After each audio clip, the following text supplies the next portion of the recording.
আজ ইলিশ মাছের একটি বিখ্যাত রেসিপি আপনাদের সাথে শেয়ার করে নেব। ইলিশ মাছের অনেক রেসিপিই তো আপনারা বানিয়েছেন, তবে এই পদটি কি একবারও তৈরি করে দেখেছেন? যদি না, তবে এই রেসিপিটি একবার আমার মতন করে বানিয়ে দেখুন। এই স্বাদ কিন্তু আপনারা কোনোদিনও ভুলতে পারবেন না। নমস্কার, আমি মিলি, আর আপনারা দেখছেন মিলিস লিটল কিচেন।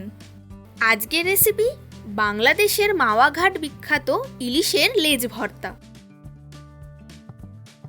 ইলিশের লেজ ভর্তা বানানোর জন্য প্রথমেই কড়াইতে একটু সর্ষের তেল দিয়ে দিলাম 2 শুকনো লঙ্কা এবং 4টে কোয়া রসুন।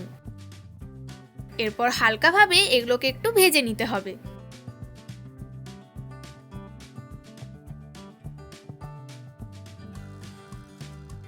শুকনো লঙ্কাটা আগে থেকে তুলে রাখলাম।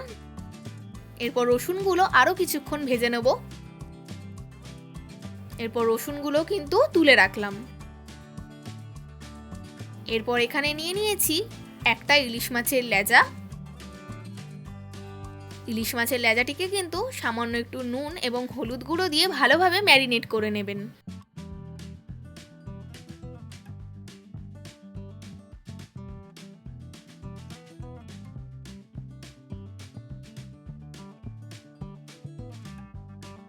মাছটা ম্যারিনেট হয়ে গেলে কড়াইতে সামান্য আর একটু সর্ষের তেল দিয়ে তেলটা গরম হয়ে গেলেই মাছটা ভাজতে দিয়ে দেবেন।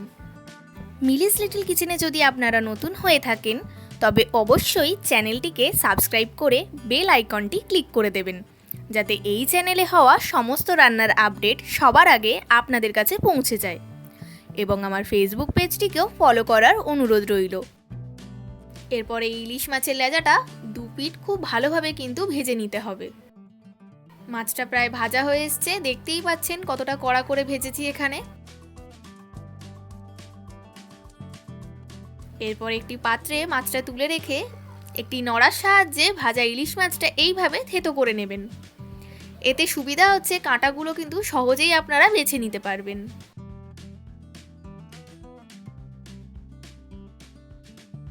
এরপর মাছ থেকে সমস্ত কাঁটাগুলো এইভাবে বেছে নেবেন। যতটা সম্ভব ততটা কাঁটা কিন্তু আপনারা বার করে নেবেন।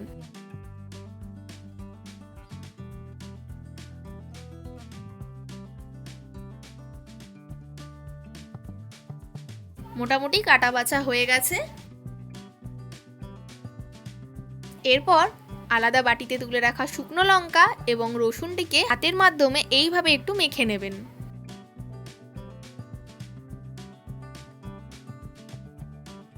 এই রেসিপিটি কিন্তু বাংলাদেশের মাওয়াঘাটের একটি বিখ্যাত রেসিপি। এরপর রসুন ও শুকনো লঙ্কাটা মাছের মধ্যে দিয়ে দিলাম।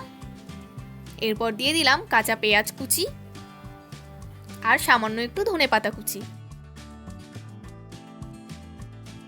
এবার খুব ভালোভাবে মাছের সাথে পেঁয়াজ কুচি এবং ধনেপাতা কুচি মিশিয়ে নেবেন।